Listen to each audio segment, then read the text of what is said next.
Na, o besmegeniams algas išmokėsiu vasarą, pareiškė Kalėdų senelis. Tai aš anos ir klausiu, tai kiek kaiminka pensijos gauni? Nu, 200, 300 litov, atsakė Ana. Vaje, gerai sakai, už tokius pinigus tik nudvėsti ir pratristi gali.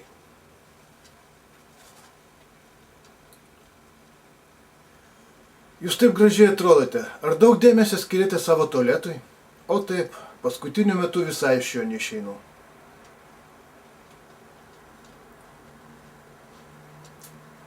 Skelbėme naują telekomo paslaugą žvejams. Nuo šiol jūs galėsite prisiskambinti į visus savo tinklus.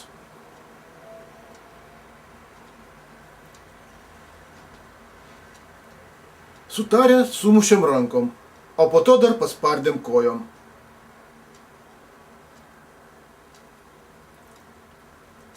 Kiekvienas žmogus mato gyvenimą iš savo varpinės, pamokslavo vyras žmonai.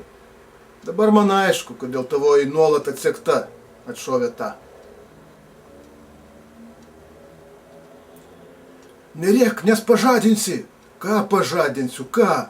Manyje žvėrį.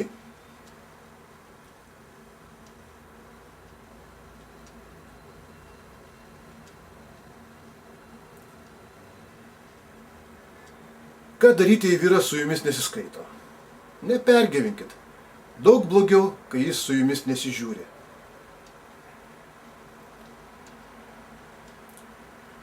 Skyrybos tarp sutuoktinių įvyksta tada, kai susidaro revoliucinė situacija, kai apačios nebegali, o viršūnės nebenori.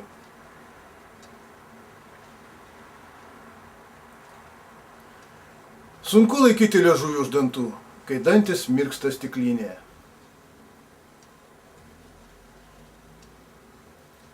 Ar jau visi keleiviai sulipo? Paklausė vairuotojas, staigiai sustabdęs autobusą.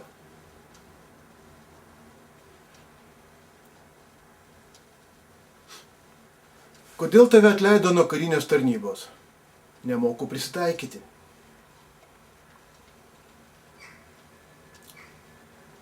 Prieš šaudamas į orą, policininkas jį pagadino.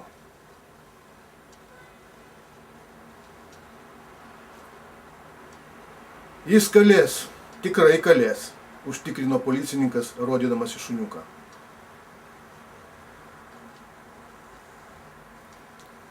Netvarka, mieste vienos prostitutės, piktinosi policijos komisaras. Ir kitą dieną jos buvo nebe vienos. Už ką mane sulaikėte, pareigūne? Visi vairuotojai privalo laikytis kelių eismo taisyklių. Kad aš tik kelių ir laikausi?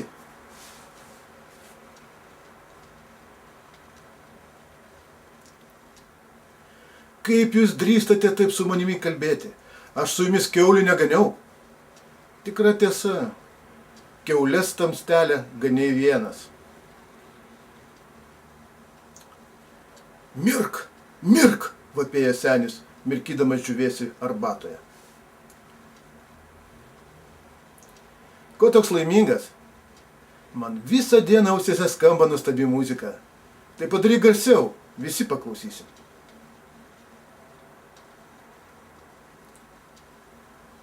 Kaip tu gali taip elgtis? Juk visą laiką statai tą moterį į nepatogią padėtį. Gerai, nuo šiol ją statysiu tik į patogią padėtį. Ji buvo vieniša motina, jau tokia vieniša, kad net neturėjo vaikų.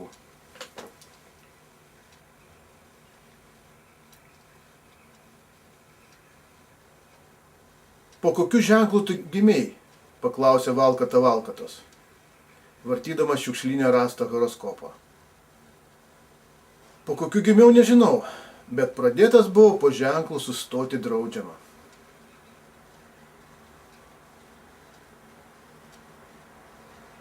Žiūrėk, tie tipai nori pavogti mūsų dviračius. Tegul tik pabando, kaip mat pasivysiu ir subadysiu padangas.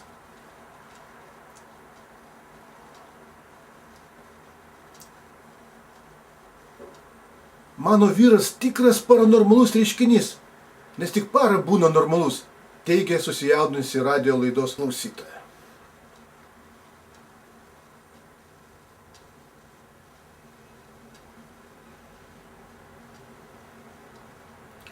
Tik buvimas nuolatinėse kritinėse būklėse gali galutinai suformuoti pradedantį kritiką.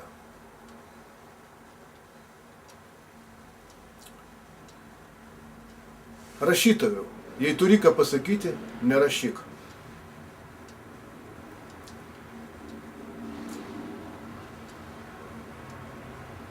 Ar žinai, kuo vieni žodžiai skiriasi nuo kitų? Skyrybos ženklais. Labiausiai Dievas pyko ant Adomo ir Ievos už tai, kad pamatė, jog ir jis nuogas.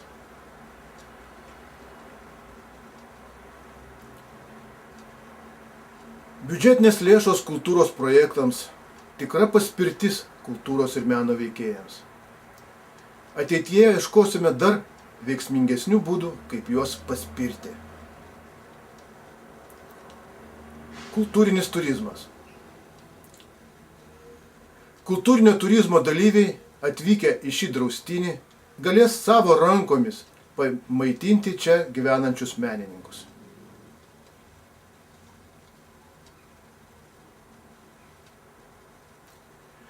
Kodėl žurnalistai nuolat klausinėja? Nes menkai išprūsę. Šis įstatymas 2 kartus keistas ir antrasis daug keistesnis už pirmąjį.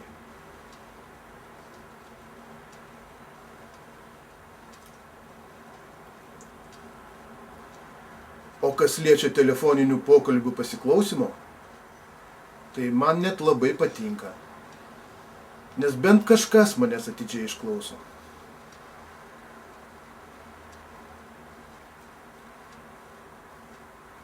Apklausus pasieniečius, kodėl ant sulaikytojo kūno tiek sužalojimų, tai atsakė, kad jis nukentėjo nuo sienos, kurią pats ir perėjo.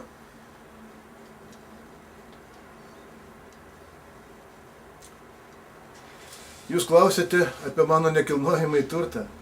Vieni pamatai. Atvažiuoji, pamatai ir vėl išvažiuoji.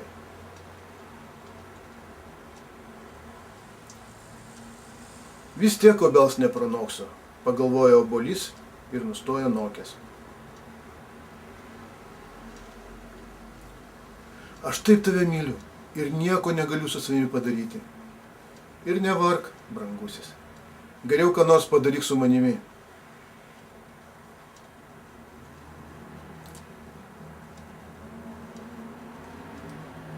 Klysta tie, kurie sako, kad žmonės nemoka skraidyti. O kamgi jiems ausis?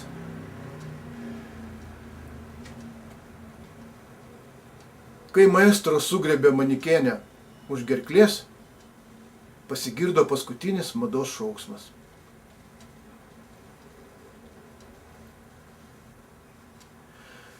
Vyras toks pats trikampis kaip ir moteris, tik smailių kampų žemyn.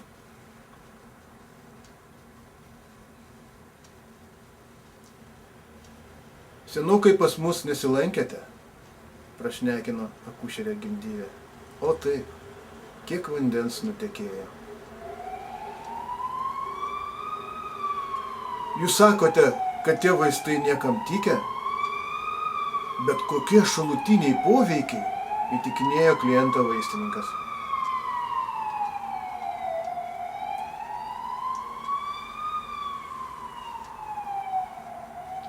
Dabar galėsite didžiuoti savo retais dantimis, tarė stomatologas ir ištraukė pacientui dar vieną dantį.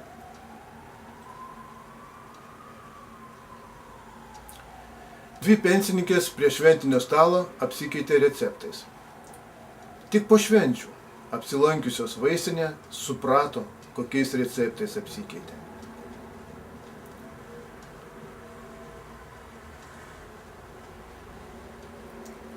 Hemorojaus draugijos vyrai kviečia šokiui artrito draugijos moteris.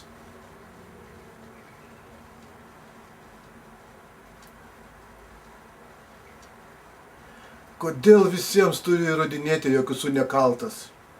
guodėsi plaktuko atsuktuvas. Kada pradėsi dirbti, veltėdi, priekaištavo vienis plaktukui. Ir tai buvo jos paskutinis priekaištas. Sakote, pomidorai lietuviški? Kad iš išvaizdos atrodo visai nutautėję.